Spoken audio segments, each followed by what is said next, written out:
Do you have an acoustic guitar with really old strings? Keep watching this video and I'm going to show you how easy it is to change them.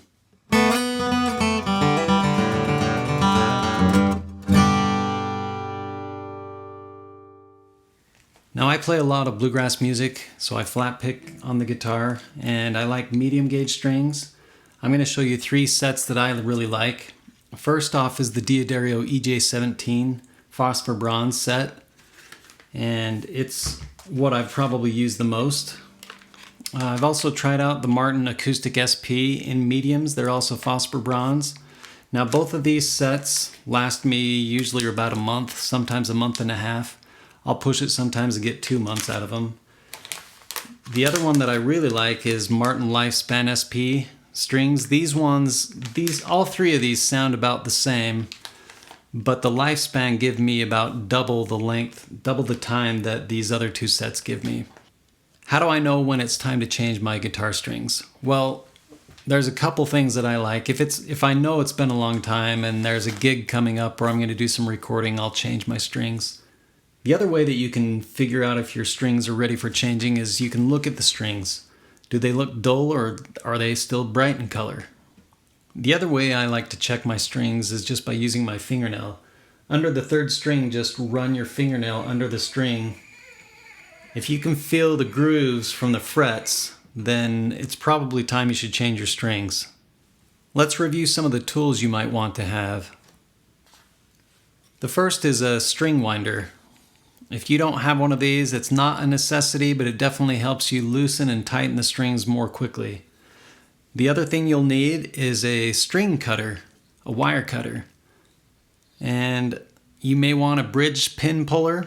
If there's a stubborn bridge pin that won't come out, this can come in handy. Of course, you're going to need your new set of strings. And while we've got the strings off, you might want a microfiber cloth to help you get it cleaned up. You might want the camera on the back of your smartphone, and I'll show you why later. Or you can use a small mirror. One thing that's nice about this string winder is that it has different size of slots. And you want to be careful as you unwind the strings that you're not marring up your headstock. Okay, so I kind of strum it to know which way to go. And I'm just going to loosen these up so they're nice and floppy. And we'll just go with each string and loosen them up here. So these are nice and floppy.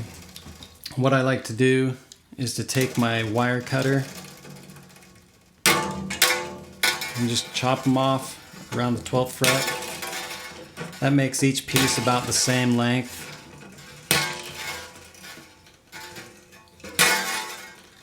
And they're just flopping around here.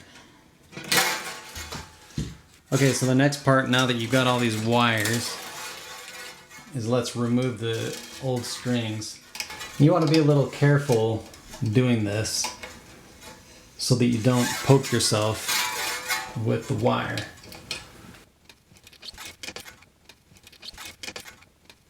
Okay, so now we've got all the strings removed from the headstock.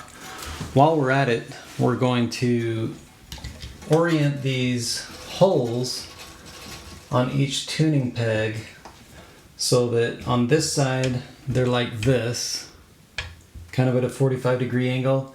This other side will have it on a 45-degree angle going the other way. Okay, so here's a nice trick, and one of the main reasons why I like taking off all of the strings is that I can reach inside, and some people can't do this, but I can reach inside and pop out each bridge pin, okay? Just like that. Now, when I take bridge pins off, I like to keep them in order. So I'm just gonna set, that's the high E string. We'll take the string out. These actually pull out pretty easily. There's the 2nd string. There's the 3rd.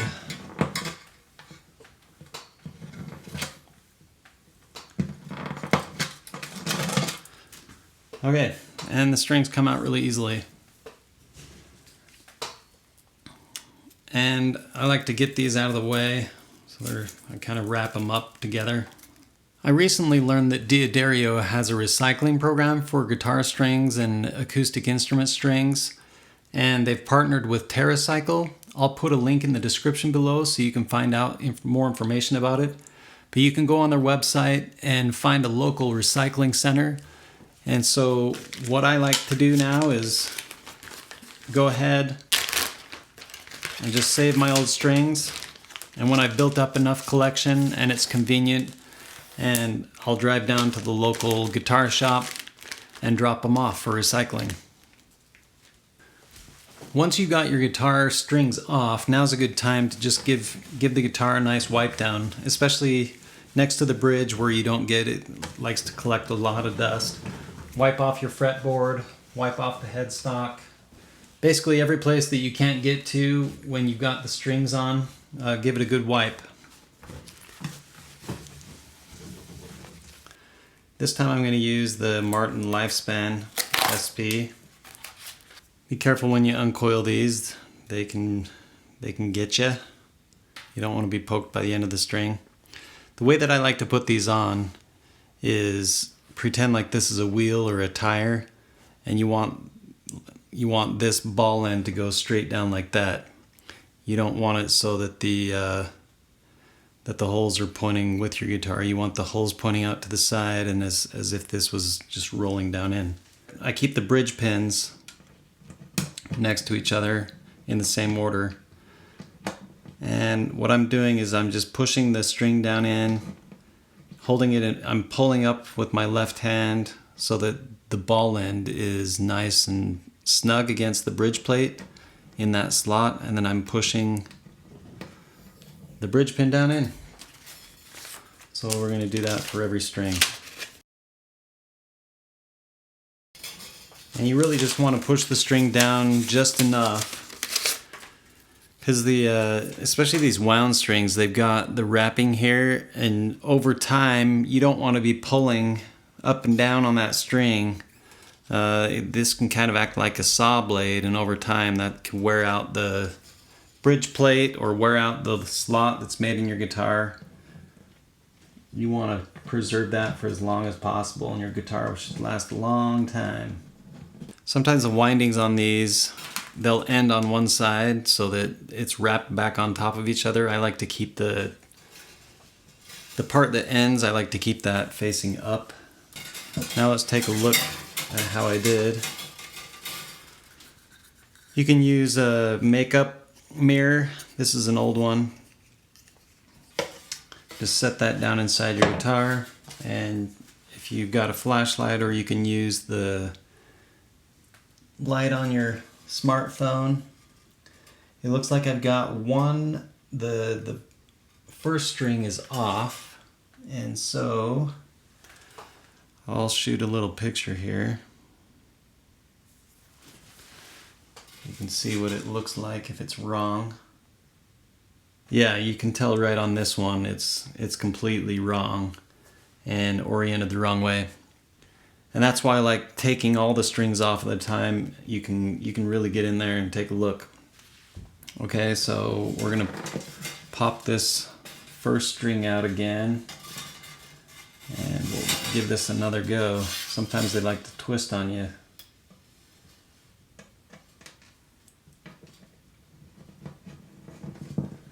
Okay, let's give that another look. Yeah, so that looks pretty good. You can tell by this picture that the strings are right up next to the bridge plate. They're making great contact, they're oriented the right way, and so now it's time to string up the guitar. Alright, so if you remember me talking about getting the tuning machines oriented in the right direction so that the holes are lined up at a 45-degree angle, this is why. Here's how I like to string up the guitar. So what you'll want to do, and let me just hold this like that. Okay? What you'll want to do is put the string in like this, and I'm starting with the lowest string. Okay, just pull this through and see how it's oriented in this direction. Okay? You're going to just give a little bit of slack. The idea is that you don't want to have it wrap around the tuning post more than 3 times. And I sometimes like it to be maybe even 1. Over time you kind of get used to how much slack you should use, but you know, if you have about that much for this string, that's pretty good. But what I like to do is once this end comes through, then you're going to take it and wrap it around, come underneath, okay? Pull it tight so it's tight, and then you're going to pull it back on top of itself. Kind of push it down. And now at this point, let me grab my string winder. I'm using my right finger to hold the string in the slot. And when you wind the strings, you want to make sure that it's going down the post. All right, so that much tension gives me about 2, almost 3 wraps. Now the nice thing about this, and you want to make sure that your bridge pin, get all these strings out of the way. You want to make sure your bridge pin is still down nice and tight. But the nice thing about doing it this way is now I can let go of the string completely. I like to kind of shove it down. And at this point I actually take the wire cutters and cut it off so that this is completely out of the way, right? So now we've got one of the strings done completely. Okay, to show you that again, you're just going to bring the string just like that, get a little bit of slack, hold it right here on the nut with your right hand. You're going to take the end of the string, wrap it around the tuning post, and then wrap underneath and pull back just like that. And now you can let go with the left hand. You just go ahead and wind the string up. Make sure the windings are going underneath and going down the post.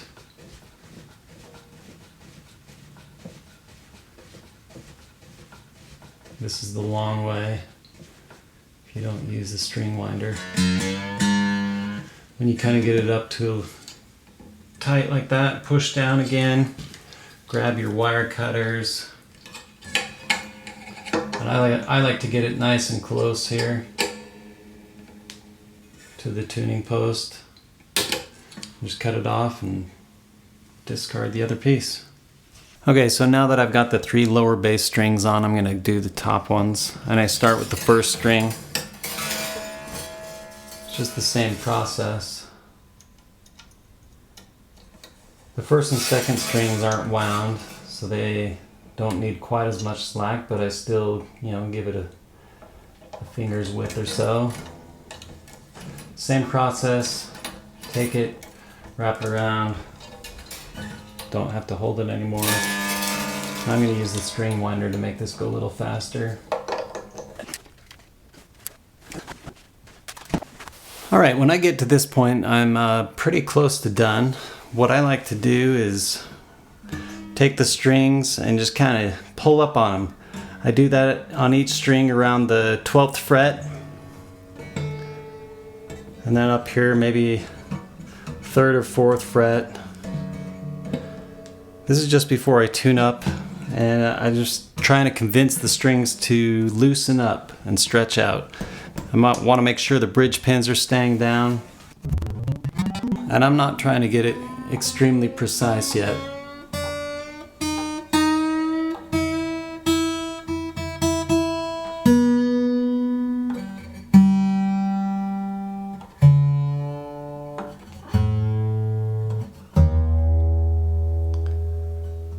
Because once they're tuned up, I like to do that same trick again. Just kind of give them a yank. Not enough that you damage the guitar or anything, but you're just trying to convince the strings to slacken up and tighten up, I guess, in the spots that they're supposed to be tight, so that when you start playing, they're not going to be out of tune. See that? How they loosened?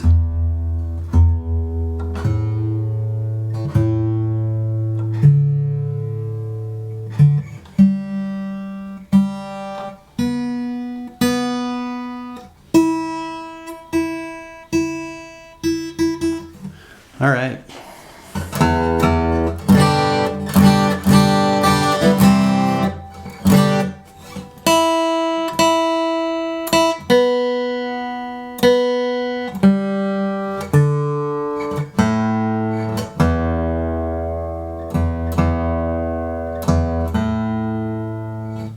Okay, so the next thing that I like to do is just give it some good strums, work those strings a little bit, get them to loosen up.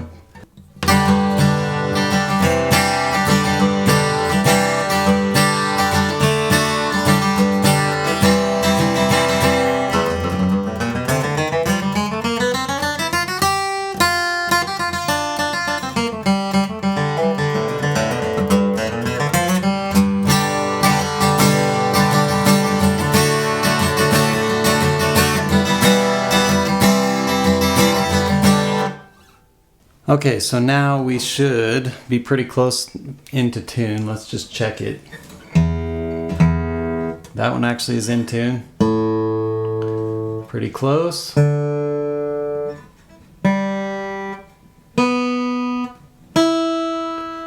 Yep, they're pretty much in tune after giving it a big strum, so that's why I like to stretch them a little bit.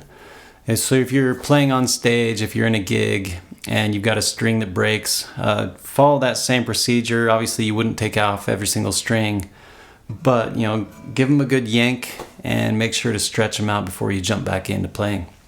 And it should be good to go. Of course they're going to sound a little bright because they're brand new. A lot of people like that sound. I like them broken in. Maybe a few days from now they're going to sound perfect. That's it, my guitar is ready to go again. If you've never changed the strings on your guitar, hopefully this gives you an idea of how to do it and how you can do it easily and quickly. If you're a seasoned pro and have some other tips, I'd love to hear them in the comments. Make sure to comment below. If you like this video, click or tap the like button and make sure to subscribe if you haven't already so that when I post a new video, you'll know about it. Thanks for watching and keep picking.